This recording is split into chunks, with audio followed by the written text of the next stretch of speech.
सच्चिदानंद सद्गुरु साईनाथ महाराज की जय। सद्गुरु भरद्वाज महाराज की जय। सद्गुरु श्री मिलारप्प महाराज की जय। गुरुदेव दत्त। सद्गुरु श्री साईनाथुनि యొక్క సన్నిధానంలో ఆచార్య ఇకరా భరద్వాజ మాస్టర్ గారి యొక్క అనుగ్రహ ఆశీస్సులతో మిలారప్ప గారి చరిత్ర గురించి వివరించుకోవడానికి మనం ప్రయత్నం చేస్తున్నాం. మహాత్ముల యొక్క చరిత్ర, వారి యొక్క జీవిత విధానం తెలుసుకోవడం ద్వారా మనలో ఒక ఆసక్తి, జిజ్ఞాస పెరుగుతుంది. మహాత్ముల యొక్క జీవిత చరిత్రను ఎందుకు తెలుసుకోవడం? చరిత్ర, హిస్టరీ, ఇది వినే ఉంటారు. చరిత్ర, హిస్టరీ ఎందుకు చదువుకోవాలి? హిస్టరీ ఎప్పుడో జరిగిపోయింది కదా, దాని గురించి మనకి అవసరం ఉంటుంది. వాడెవడో రాజ్యం పరిపాలించాడు, వాడెవడో కొట్టుకున్నారు, రాజ్యం పరిపాలించారు, అట్లాంటి వారి గురించి మనం తెలుసుకోవడం ఉపయోగం ఏంటి? సంఘంలో ఎలా ఉందో తెలిపేది శాస్త్రం. శాస్త్రము అంటే శాసించేదని, అంటే దాన్ని చూసి మనం నేర్చుకోవాల్సింది, దాన్ని మార్చేదానికి లేదు. చరిత్ర మనం మార్చలేము, అది జరిగింది అలాగే మనం దాన్ని సీవ్ చేసుకోవాలి. చారా ప్లస్ ఇత్ర, చరిత్ర. చారా అంటే నడవడం, ఇత్ర అంటే సుగుణములతో కూడినది. సుగుణములతో కూడినది మనం నడవడమే చరిత్ర, నడిపించేదే చరిత్ర. అది ఏదైనా కావచ్చు, అది భారతమా, భాగవతమా, రామాయణమా, లేకపోతే మహాత్ముల యొక్క మహనీయుల యొక్క జీవిత విధానమా, అది మనం గుర్తించాలి. అందుకు చరిత్ర మనకు ఉపయోగపడుతుంది. మంచి సుగుణాలతో నడియాడేది చరిత్ర. మరి అటువంటి చరిత్ర మనం తెలుసుకోవడం ద్వారా మన మనసు కూడా సుగుణాలతో, సద్భావంతో, స్వచ్ఛమైన నిర్మలమైన మనసుతో మనం ప్రయాణం సాగించడానికి అవకాశం ఉంటుంది. ఎందుకు స్వచ్ఛత, ఎందుకు నిర్మలత్వము, ఎందుకు సుగుణాలు, దీనివల్ల ఉపయోగం ఏమిటి అంటే, నిర్మలత్వము, స్వచ్ఛత్వము అని కలిగి ఉంటే మొట్టమొదట మనసు ప్రశాంతంగా ఉంటుంది. బాగా ఆలోచించి, మనసు ఎప్పుడైతే నిర్మలత్వం ఉంటుందో అందులో మనసు ప్రశాంతం ఉండడానికి అవకాశం ఉంది. నిర్మలత్వం లేదనుకోండి, అంటే నిర్మలత్వం లేకపోతే ఏముంటుంది? లోపల మలినం ఉంటుంది. ఎప్పుడైతే మనసులో మలినం అనేది ఉంటుందో మొత్తం శరీరం మొత్తం గందరగోళంగా ఉంటుంది. మలినం అంటే దుష్టమైన ఆలోచనలు, చెడు ఆలోచనలు ఉన్నప్పుడు ఏమవుతుంది? ఊళ్ళో కంపనం ఎక్కుతుంది. కంపనం కూడా దేహంలో బ్లడ్ సర్క్యులేషన్ కూడా గందరగోళంగా ఉంటుంది. మనసు ప్రశాంతంగా ఉన్నప్పుడు బ్లడ్ సర్క్యులేషన్ సాఫీగా జరుగుతుంది. అందుకోసమైనా మనసు నిర్మలత్వం చేసుకోవాలి, స్వచ్ఛత చేసుకోవాలి, సుగుణాలతో కూడి ఉండాలి. ఏదైనా సరే, ఒక నీరు ఉంది, అది పవిత్రంగా ఉంటే, స్వచ్ఛతగా ఉంటే, ప్యూరిఫైడ్ అయితే తాగడానికి ఉపయోగపడుతుంది. అటువంటి నీరు తాగితే ఆరోగ్యానికి హానికరం ఉండదు. అలా కాకుండా ఆ నీరే మురికిగా ఉంటే నీరు తాగితే మనం ఏమవుతాము? అలాగే ఈ సమాజంలో కూడా మన మనసు నిర్మలత్వం లేకుండా ఉంటే, మన మనసు మలినంగా ఉంటే ముందు శరీరం దుర్గంధంతో కూడి ఉంటుంది. ఈ దుర్గంధంతో కూడిన ఎవరు కూడా మన దరిచేరకపోతే మనం ఒంటరి వాళ్ళం అవుతాం, పిచ్చి వాళ్ళం అవుతాం. అందుకని స్వచ్ఛత కలిగి ఉండాలి, అందుకని నిర్మలత్వం కలిగి ఉండాలి. ఎవరి కోసం నిర్మలత్వం కాదు, ఎవరి కోసం మంచిగా ఉండడం కాదు, మన కోసమే మన మంచి, మన కోసమే మన నిర్మలత్వం, మన కోసమే మన స్వచ్ఛత్వం. అది నేర్పేదే ఈ సత్సంగ ప్రయోజనం. అందుకే ఇది ఆధ్యాత్మికత, ఈ సత్సంగం ఉపయోగం ఏమిటి? ఏదో 2 కథలు చెప్పుకొని 4 పాటలు పాడుకొని ప్రశాంతిని వెళ్ళిపోవడమా? అంటే పూజ ఆధ్యాత్మిక ఇదే అని భావించడమా? ప్రతి ఒక్కటి ఆలోచించే విధానం కలిగింపజేసే సత్సంగం. స్తబ్దుగా ఉండకూడదు. నిశ్చలంగా కలుసుకొని ఏది తెలిసి తెలియకుండా తెలిసిందే మన వాస్తవం అనే భావనతో ఉండకూడదు. నిష్క్రియుడిగా ఉండకూడదు. ప్రతి ఒక్కటి మనం ఆలోచించాలి. ఇప్పుడు ఇక్కడ మీరు కూర్చున్నారు, ఎందుకు కూర్చున్నారు? ఎందుకు వచ్చారు? ఎందుకు బాబా ఏం తెలుసుకోవాలని వచ్చారు? ఎవరు రమ్మన్నారు? నేను ఎవరు రమ్మన్నారు? ఎవరు కూర్చోమన్నారు? చెప్తాను. నేను ఎవరు రమ్మన్నారు? ఎవరు కూర్చోమన్నారు?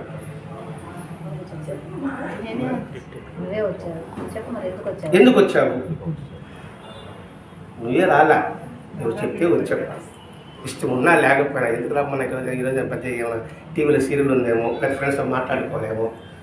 వాస్తవం అదే. నేనే కాదు, అందరూ అంతే. వచ్చేదానికి ఒక ప్రతిఫలం ఒకటి ఉండాలి. ఇక్కడ రావడం ఉద్దేశం ఏమిటంటే, ఈ సత్సంగ ప్రయోజనం ఏంటంటే మనిషి అన్వేషకుడు కావాలి, తెలుసుకోవాలి. ప్రతి ఒక్కటి కూడా ఎందుకు పూజ చేయాలి, ఎందుకు ఈ సత్సంగం, ఏంటి ప్రయోజనం, ఎవరికి ఇది చరిత్ర ఏంటి.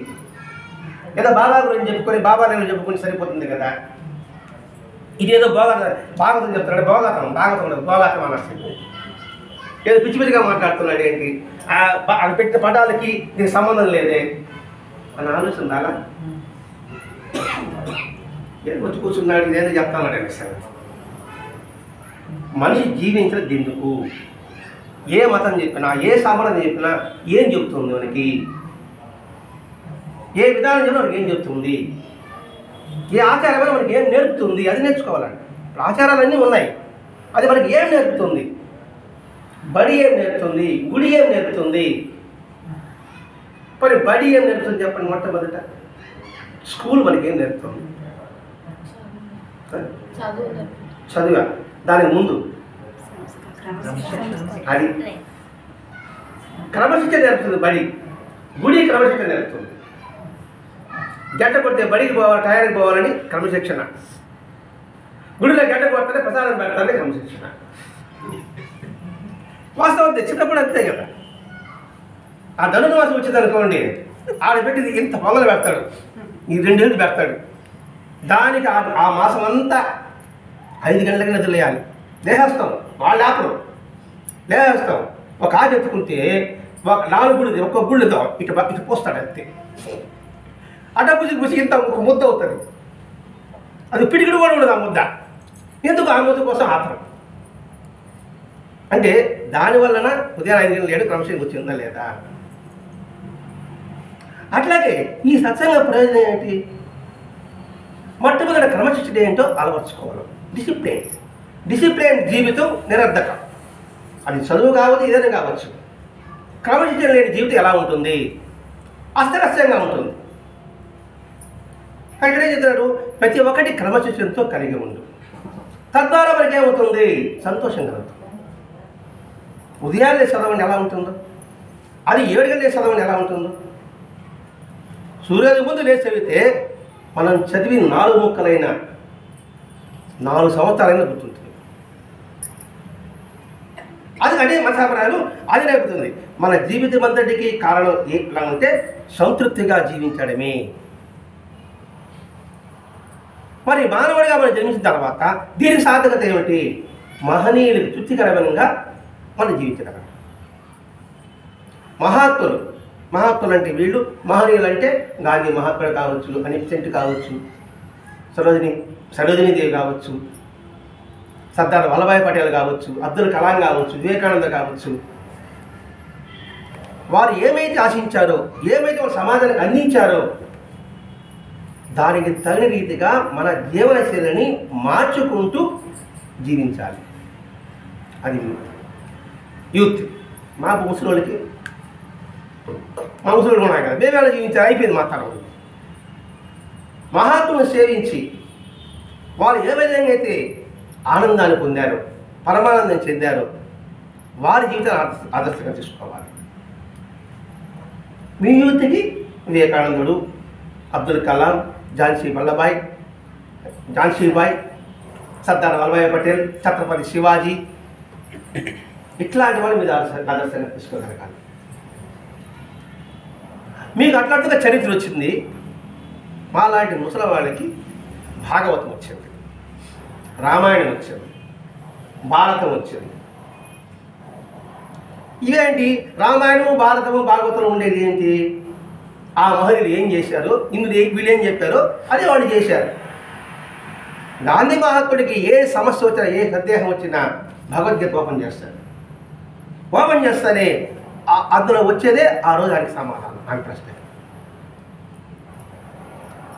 మీరేం ఓపెన్ చేయాలి? మీరు భగవద్గీత ఓపెన్ చేయబడలే, గాంధీ మహాత్మ జీవితం ఓపెన్ చేయొచ్చు, అబ్దుల్ కలాం జీవితం ఓపెన్ చేయొచ్చు, వివేకానంద జీవితాన్ని ఓపెన్ చేయొచ్చు. అప్పుడు మీ సందేహాలకి సరైన సమాధానం అందులో దొరుకుతుంది.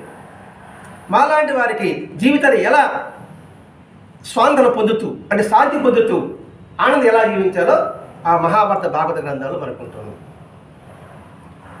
మనిషి యొక్క జీవిత ధ్యేయం ఏమిటి, లక్ష్యం ఏమిటి? ప్రతి ఒక్క మనిషికి ఉన్న లక్ష్యం ఏమిటి? లక్ష్యం ఏమిటి చెప్పండి? ఏమిటి మీ లక్ష్యం? నీ గోల్ ఏంటి? లక్ష్యం తెలుగులో అర్థం ముందు చెప్పాలి. గోల్, నీ గోల్ ఏంటి? ఐఐటి సీట్ సంపాదించాలి. ఐఐటి తర్వాత ఐఐటి సీట్ సంపాదిస్తే ఏమొస్తుంది? డబ్బు వస్తుంది. డబ్బుతో నీకేం కలుగుతుంది చెప్పనిమ్మా. డబ్బు వల్ల ఏముంది నీకు? హ్యాపీనెస్, సంతోషం, ఆనందం. అంటే ఏమిటి? నీ గోల్ ఏంటి? గోల్ ఏంటి? దేనికోసం కోల్పోతున్నావు? ఆనందం కోసం. హ్యాపీనే కదా. ఐఐటి సీట్ రావాలి, మంచి ఉద్యోగం రావాలి, వస్తే నీకు ఆనందం. ఆ ఆనందం కోసం ఇప్పుడు నువ్వు కష్టపడుతున్నావు, అంతే కదా. అంటే మనిషికి గోల్ ఏంటి? ఆనందం, సంతోషంగా. సుఖం వేరే, సంతోషం వేరే, ఆనందం వేరే. ఆనందం మనసు హృదయానికి సంబంధించింది, సంతోషం మనసుకు సంబంధించింది, సుఖం శరీరానికి సంబంధించింది. మనిషి అందరి గోల్ ఏంటి? ఆనందమే. మరి ఆ ఆనందం ఎక్కడ ఉంది? ఆ ఆనందం ఎక్కడుంది? నీలోనే ఉంది, అంతే కదా. నువ్వు కష్టపడితే కదా నీకు ఆనందం వస్తుంది. వేరే ఎవరు వచ్చి నీకు ఐఐటి సీట్ ఇవ్వడు, వేరే ఎవరు వచ్చి నీకు ఉద్యోగం ఇవ్వరు, వేరే వచ్చి నీకు డబ్బు ఇవ్వరు. మరి ఇవన్నీ రావడానికి కారణం నువ్వే. అంటే ఆ ఆనందం పెట్టుకోవాలంటే మనమే కృషి చేయాలి. కాబట్టి ఎవరికి వాడు ఉద్ధరించుకోవాలని భగవద్గీతలో ఉద్ధరే ఆత్మాత్మానం. నీకు సీట్ ఇప్పిస్తారంటే వాడిని ఇప్పిస్తాడా? ఇవాళ ఇప్పిస్తే ఎవరు ఇప్పిస్తారా? నువ్వే తెచ్చుకోవాలి. కాబట్టి ఆనందం ఎక్కడో లేదు, బయట వస్తువులో లేదు, వ్యక్తిలో లేదు, పరిస్థితుల్లో లేదు, అది మనలోనే ఉంది. ఆ భావాన్ని చెప్పడమే ఆధ్యాత్మిక ఉద్దేశం. అందుకని వారికి ఆనందం కావాలంటే మనం ఏమైతే కృషి చేస్తామో అదేవిధంగా మహాత్ముల యొక్క జీవితం వాళ్ళు ఏది ఇష్టపడతారో అలా తృప్తికరంగా జీవించడమే నా లక్ష్యం కావాలి. నువ్వు ఐఐటి సీట్ సంపాదించి మంచి ఉద్యోగం సంపాదిస్తే నీకన్నా ఎక్కువ ఆనందపడేవాడు ఎవరు? పేరెంట్స్, మీ నాన్న, తల్లి. కాబట్టి మీ తల్లిదండ్రుల కోరిక ఏమిటి? నువ్వు అభివృద్ధిలోకి రావడం. కాబట్టి మీ తల్లిదండ్రుల కోరిక తీర్చడం నీకు అర్థం. అది జీవితమే కావాలి. అంతేగాని తల్లిదండ్రులకు విరుద్ధంగా మన ప్రవర్తన ఉంటే అది అధర్మం. కాబట్టి ఏ మత సాంప్రదాయం, అనే మత సాంప్రదాయాలు, ఏ మతం కావచ్చు, అది ఇస్లాం మతం కావచ్చు, క్రైస్తవ మతం కావచ్చు, సిక్కు మతం కావచ్చు, బౌద్ధ మతం కావచ్చు, ప్రతి ఒక్కటి వాళ్ళు చెప్పేది ఒకే ఒక మాట. నువ్వు ఎవరైతే ఆరాధిస్తున్నావో, ఏ మతాన్ని నువ్వు పట్టుకున్నావో ఆ మతంలో చెప్పిన విధంగా నువ్వు జీవించగలగడమే మన లక్ష్యం కావాలి. అదే సర్వమతాల సారమంతా చెప్పేది కూడా అదే. ఎందుకంటే ఈ చరిత్ర చదవడానికి ముందుగా ఒక మాట, అది ఇంట్రడక్షన్. అది చెప్తున్నాడు ఇక్కడ మాస్టర్ గారు. దీన్ని సంపూర్ణంగా సాధించిన వారెవరు? మహాత్ములు. మీరు ఈ స్పిరిచువల్ చూసుకుంటే, మామూలుగా చూసుకుంటే మహనీయులు. అంటే సంపూర్ణ మహాత్ములు. ఆ స్థితి సాధించాకనే దుఃఖము శాశ్వతంగా తొలగిపోతుందని అన్ని మత గ్రంథాలు మహాత్ములు చెబుతున్నారు. అంటే ప్రతి ఒక్క విషయంలో కూడా దాన్ని సాధించిన వారు మహాత్ములు. అది సాధించాకనే వారికి దుఃఖము, అశాంతి తొలగిపోతుంది, శాశ్వతం తొలగిపోతుంది. దాని ఉదాహరణ అబ్దుల్ కలాం తీసుకున్నాడు. అబ్దుల్ కలాం ఏరోనాటిక్ ఇంజనీర్ కావాలనుకున్నాడు, సీట్ రాలేదు. తర్వాత ఏం చేశాడు? బోర్డు ఏడుస్తూ కూర్చున్నాడా? దుఃఖం శాశ్వతంగా జరగాలంటే మనం లక్ష్యాన్ని మర్చిపోకూడదు. కాబట్టి అందరూ మహాత్ములు చెప్పేది అదే, ఎట్టి దుఃఖము అసంతృప్తి లేకుండా ఉండాలని జీవులన్నీ కోరుకుంటాయి. ఏ జీవి అయినా సంతృప్తిగా ఉండాలని కోరుకుంటుందా, అసంతృప్తిగా ఉండాలని కోరుకుంటుందా? సంతృప్తిగా ఉండాలని కోరుకుంటుంది, ఆనందంగా ఉండాలని కోరుకుంటుంది. మరి మనం ఒక జీవి కదా, 84 జీవరాశుల్లో మనం ఒక జీవి అనే సంగతి మనం మర్చిపోతాం. అందులోంచి మనం సపరేట్ అనుకుంటున్నాం. ఏం సపరేట్ ఏం లేదు, మనము కూడా ఒక జీవే సైన్స్ ప్రకారంగా చూసుకుంటే కూడా, అవునా కాదా? అంతేకాకుండా వాటికన్నా మనం అధికులను భావించుకుంటున్నాం. ఏం అధికులం కాదు, అందులో మనం ఒక భాగమే. కానీ దాన్ని సాధించే మార్గం ఎంతో సూక్ష్మమైనది. దేన్ని సాధించేది? సంతృప్తి, ఆనందం. అంటే దాన్ని చేయాలంటే మొట్టమొదట భగవంతుని విశ్వసించు, నిరంతరం గుర్తించుకో, ఆయనకి మన జీవితం అంతా తృప్తికరంగా జీవించు. ఇక్కడ భగవంతుని సంపూర్ణంగా విశ్వసించన్నాడు. భగవంతుడు అంటే ఏమో, భా అంటే జ్ఞానం, ఘా అంటే గమనం. ఆ జ్ఞానాన్ని సంపూర్ణంగా విశ్వసించు. జ్ఞానం వల్లనే మనం ఉన్నతం కాగలము. విశ్వసించి నిరంతరం గుర్తుంచుకో. నీ మనసు జ్ఞానం వైపే ఎప్పుడు వెళ్ళాలి. వెళ్ళినప్పుడు ఆ జ్ఞానంలో ఏం చెప్తుంది? ధర్మంగా ఉండని చెప్తుంది, న్యాయంగా ఉండని చెప్తుంది, సత్యంగా ఉండని చెప్తుంది. అలా ఉంటే నువ్వు సఫలీకృతుడు కాగలవు. అదే ఇతరుడు అట్టి సాధ్య మార్గంలో చాలా సూక్ష్మమైంది, అంటే చాలా తేలికైంది కూడా. అసలు ఏది తృప్తి శాంతి ఉండడానికి పెద్ద కష్టపడాల్సిన అవసరమే లేదు. పరుల హితం కోరడమే సంతృప్తి, ఆనందం. నువ్వు సహాయం చేయమని, నేను చేయకూడదని కాదండి, సహాయం చేయకపోయినా మరి ఏం హితం కోరుకుంటావు? వాడు బాగుండాలని కోరుకుంటే చాలు. అదే కదా వచ్చింది, సర్వే జన సుఖినో భవంతు, లోకా సమస్త సుఖినో భవంతు. ఎందుకు వచ్చింది అవన్నీ? కాబట్టి ఇది కష్టమేం కాదు, మనం ఎక్కడ ఉంటే ఆ భావన చేసుకోవచ్చు. ఇవన్నీ మహనీయులు చేశారు. స్వాతంత్రం కోసం పోరాడారంటే ఏ స్వాతంత్రంతో వాళ్ళు పోరాడారు? ఏమి ఆశించి వాళ్ళు పోరాడారు? వాళ్ళు తమ శరీరాన్ని పణంగా పెట్టారు, తమ సంపదని పణంగా పెట్టారు, తమ కుటుంబాన్ని పణంగా పెట్టారు. ఎవరి కోసం? దేనికోసం? ఇవన్నీ మనం ఆలోచించాలి. ఆలోచించగలిగితే అందులో సూక్ష్మమైన ధర్మం మనకి కనబడుతుంది. అది తెలియాలంటే దాన్ని సాధించిన వారిని మనం ఆశ్రయించాలి. అది కష్టం కదండి. ఎలా అంటే సాధించిన వాళ్ళు ఉన్నారు కదండి. ఇప్పుడు ఆ పాప చెప్పింది, పేపర్ బాయ్గా ఉండి చదువుకున్నాడు, కష్టపడ్డాడు, మీ దీపాలు చదువుకున్నాడు అన్నాడు. మరి అబ్దుల్ కలాం మనలాంటి వ్యక్తి లేకపోతే సపరేట్గా భూమి మీద జన్మించాడా? మనలాంటి వ్యక్తే. అంటే వారిని చూసి నేర్చుకుందాం. అంతేగాని నా చేత కాదు, మా వల్ల కాదు అని మాత్రం సాకులు వెతకూడదు. సాకులు వెతికే దాంట్లో మనం చాలా ముందు ఉంటాం. పని ఎగ్గొట్టడానికి ఏదో పని చెప్పాలంటే ఏదో చెప్తాం అన్నమాట. నేను విషయాలు చెప్తాం, నువ్వు చెప్పు ఇట్లా కనపడలే, నువ్వు గుడ్ బై, నేను అట్లా చెప్పేవాడు అనమాట. కాబట్టి వాడిని ఆశ్రయించు. వారిని ఆశ్రయించిన తర్వాత మనకి ఏమైనా పొందగలగాలంటే మనం సేవించే పద్ధతి కూడా వారికి తెలియాలి. మనకి ఇప్పుడు ఒక ఆట ఉంది, క్రికెట్. ఏ ఆట అంటే నీకు ఇష్టం? క్రికెటా, చెస్సా, బ్యాడ్మింటనా? క్రికెట్ అంటే ఇష్టం. ఆ క్రికెట్ని నువ్వు టీవీలో చూసుకుంటా, పుస్తకంలో చూసుకుంటా ఆడితే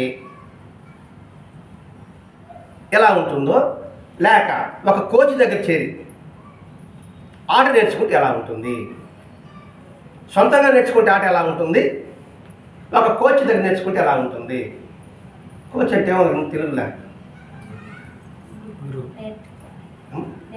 నేర్పించేవాడు. అలా నేర్చుకున్నప్పుడు ఎలా ఉంటుంది? మన క్రికెట్ కావాలంటే మనం ఏం చేస్తాము? కోచ్ సెంటర్లో చేరతాం.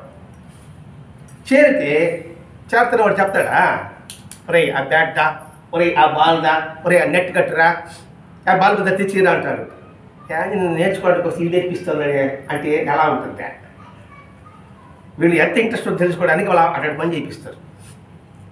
మరి వాళ్ళకి నీళ్ళు ఇరా, మరి వాళ్ళకి బుట్లు గుడిపి దానం కట్టరా అని అంటూ ఉంటాడు. అన్నప్పుడు ఏమనిపిస్తుంది, మన క్రికెట్ అంటే వాడి బుట్టి దానం కట్టమంటాడు ఏంటి. అందుకనే అది ఎందుకు చేయాలంటే వాళ్ళు సేవించే విధంగా మనకు తెలియాలి. అలా ఎందుకు చేస్తారంటే నీలో ఇంట్రెస్ట్ ఎంత మాత్రం ఉందా అని తెలుసుకోవడం కోసంగా. అలాగే వారిని సేవించే పద్ధతి మనకు తెలియాలి. దాన్ని కూడా పూర్ణుడైన గురువు సరైన పద్ధతిని సేవించి వారి అనుగ్రహంతో ఆత్మజ్ఞానం పొందిన మహాత్ములే మనకు తెలపాలి. మరి ఆ కోచ్ ఊరికి నేను వచ్చేసిన వాడి కోచ్ కూడా వాడు ఎంతమందిగా నేర్చుకుని ఉంటాడు. అప్పుడు చెప్తాడు, మా గురువు ఇలా చెప్పాడరా, ఇలా చేసుకోరా అనేసి. మనం తెలుసుకోవాలంటే ఒకరిని ఆశ్రయించాలి. ఆశ్రయించే వాడికి వాడి గురి నేర్పించారో అది తెలుసుకోగలగాలి. అలా తెలుసుకుంటే వాడు ఉన్నతమైన స్థానాన్ని పొందగలడు. మనకి క్రికెట్లో ఇంతకుముందు కెప్టెన్ ఎవరు? ఇప్పుడు రోహిత్ శర్మ. అంతకు ముందు ధోని తర్వాత విరాట్ కోహ్లీ తర్వాత సరే విరాట్ కోహ్లీ ఒక కెప్టెన్ అయినా. విరాట్ కోహ్లీ అండర్ 19లో ఒక స్కూల్లో క్రికెట్ ఆడి ప్రైజ్ కొట్టాడు. ఆ ప్రైజు ఒక క్రికెట్ ఫాస్ట్ బౌలర్ అనుకుంటా, నెహ్రా అనే పేరు. ఆ నెహ్రా దగ్గర ప్రైజ్ తీసుకునేటప్పుడు అనుకున్నాడు, నేను తీసుకోవడం కాదు ఇవ్వాలనుకున్నాడు. ఇవ్వాలంటే ఎక్కడున్నారు అక్కడ స్టేజ్ మీద ఉండాలి, అంతే కదా, నువ్వు తీసుకోవాలి అనుకొని దీక్షతో పట్టుదలతో సాధించి కెప్టెన్ అయ్యి ఎవరైతే ప్రైజ్ ఇచ్చాడో వాడి కెప్టెన్ అయ్యాడు. ఆ నెహ్రా కెప్టెన్ అయ్యాడు. బాల్ వేయాలంటే నెహ్రా బాల్ వేయాల. అర్థమైందా? కాబట్టి క్రికెట్ గురించి తెలుసుకోవాలి, వాడు ముందు కూడా తెలుసుకోవాలి అని చెప్తున్నాడండి. ఇది మహాత్ముడు ఆశ్రయించాలి. ఆ మహాత్ముడు ఏ విధంగా ఆశ్రయించాలి దాన్ని తెలుసుకోవాలంట. ఇప్పుడు మనం మాస్టర్ గారిని ఆశ్రయించాము, మాస్టర్ గారు బాబాని ఆశ్రయించారు, బాబా గురించి మనం తెలుసుకోవాలి. బాబా ఏం చెప్పాడు, మన గురువు గారు చెప్పాడు. ఇంత తతంగా ఉంది ఈ చరిత్రకు ముందు ఒక మాటలో. వారి అనుగ్రహంతో ఆత్మజ్ఞానం పొందిన మహాత్ములే మనకు తెలపాలి. అలా జరగకుండా ఉండాలంటే మనం ఏం చేయాలి అంటే, తెలుసుకోవాలంటే మనం ఏం చేయాలి, మహాత్ముల చరిత్రలన్నీ కూడా బోధన కూడా మనం చదవాలి, వినాలి. క్రికెట్ ఒక విరాట్ కోహ్లీ బయలుదేరి చాలదు.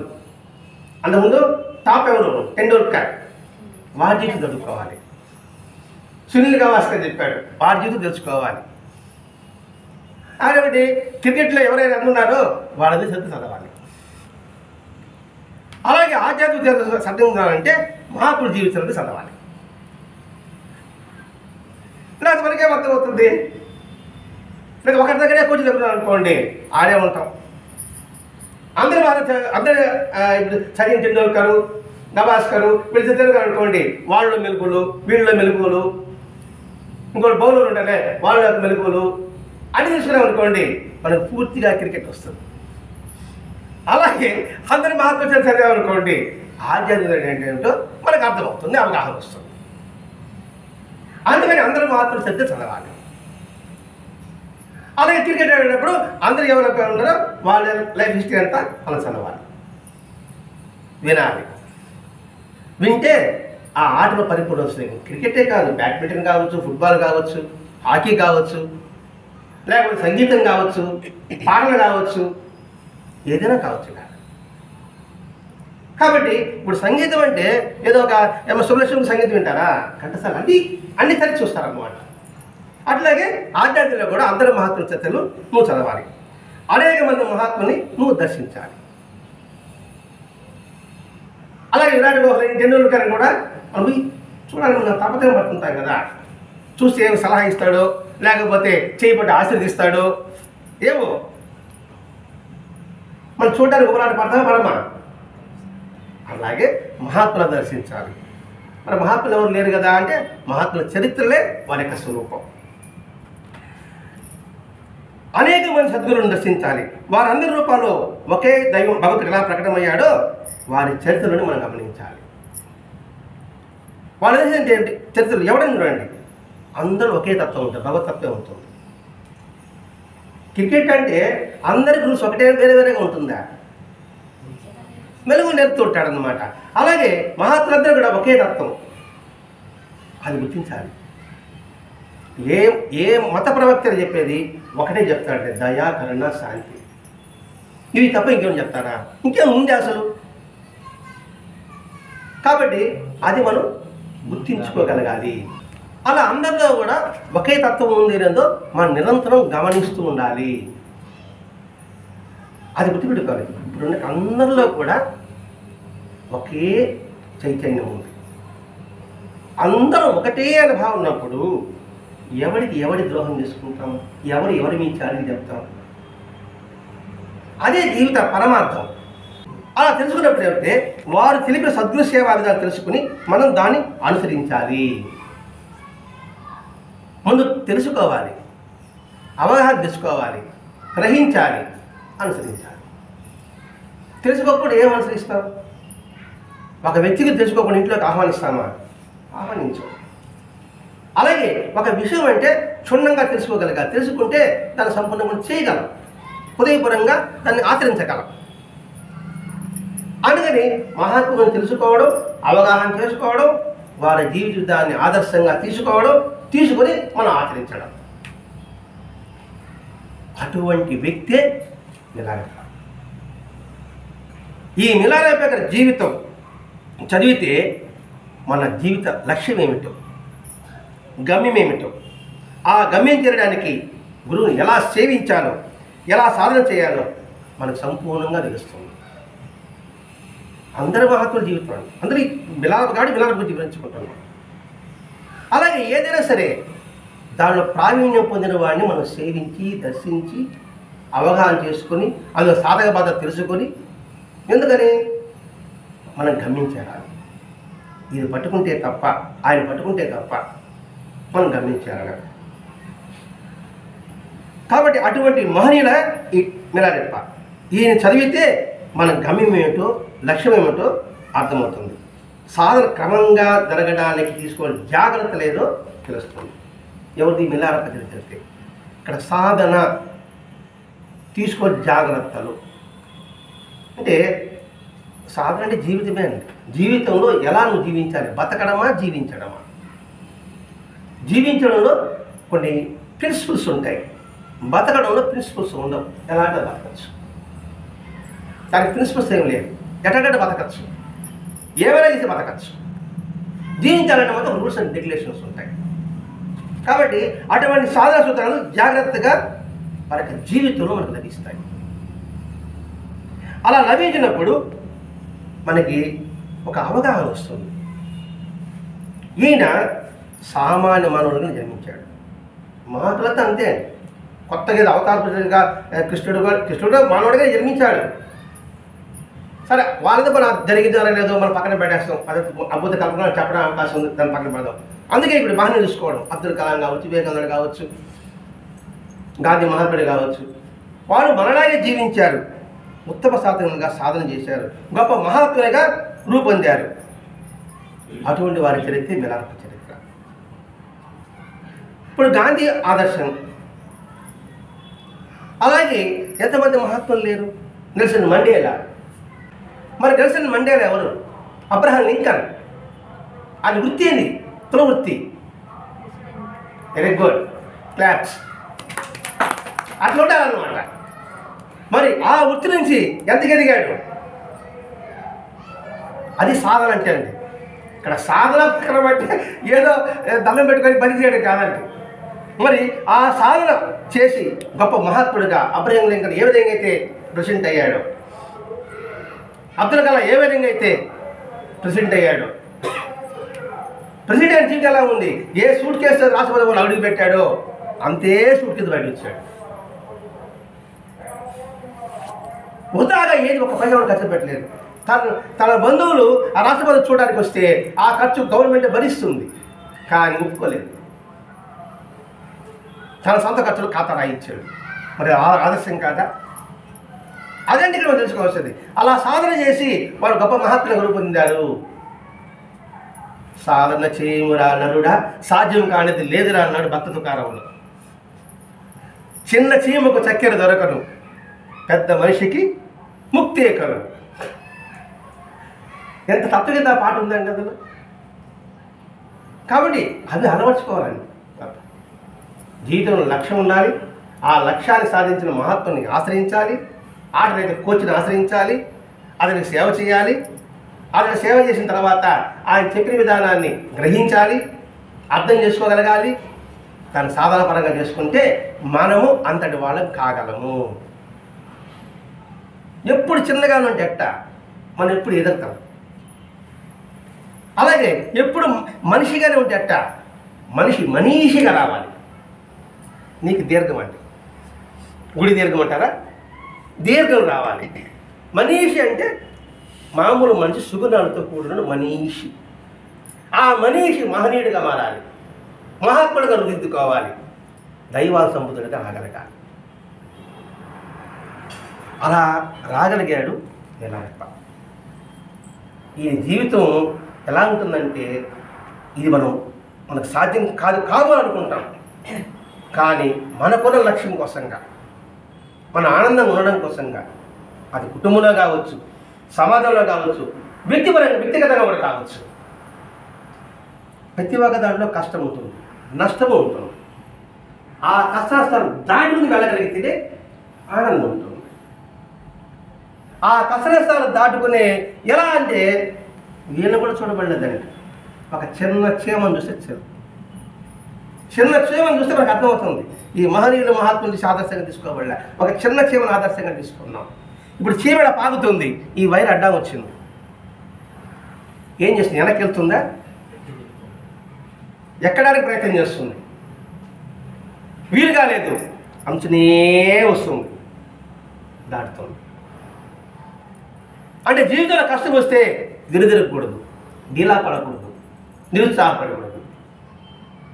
5 సీట్లు రాలేదనేసి బెడ్రూమ్లో కూర్చొని ముసిగేసి ఏడవసా ఉండకూడదు. ఇంకొకరు ప్రయత్నం చేసి వస్తుంది. అదేనా అబ్దుల్ కలాం 20 ఇంజనీర్ రాలేదు, మరి ఏం చదివాడు ఆయన? దాన్ని బట్టి నువ్వు పప్పిగలాడా? ఏదో ఒక మార్గం ఒకటి ఉంటుంది, ఆ మార్గాన్ని వెళ్ళాలి. జీవితంలో స్థిరపడమే లక్ష్యం కావాలి. ఏ రూపమైనా కావచ్చు. ఐఐటి ఉంటేనే స్థిరపడడం, ఇంకేదైనా స్థిరపడేవాడు లేదా అని తెలుసుకోగలగాలి. అప్పుడు నిరుత్సాహం ఉండదు, ముందుకు పోగలం. అవి తెలిపేదే మహాత్ముల చరిత్ర. కాబట్టి జీవితంలో నష్టము కష్టము అని భావించకుండా ఆ కష్టాలు నష్టాలు ఇష్టంగా మర్చుకున్నప్పుడు మనం గమ్యం చేరగలం. లౌకికంగా పారమార్థికంగా ఆనందం పొందాలంటే మహాత్ముల జీవితాన్ని చదవడం, వారికి చెప్పిన విధానాన్ని అనుసరించడమే మన గమ్యం కావాలి. ఈ మిలారబ్బ చరిత్రలు తెలుసుకునే ముందుగా ఒక మాట మాస్టర్ గారు మనకు అందించిన అద్భుతమైన బాట. స్వస్తి. శ్రీ సచిదానంద సద్గురు సాయినాథ్ మహారాజ్ की जय, सद्गुरु भरद्वाज महाराज की जय, सद्गुरु श्री मिलारब्ब महाराज की जय. गुरुदेव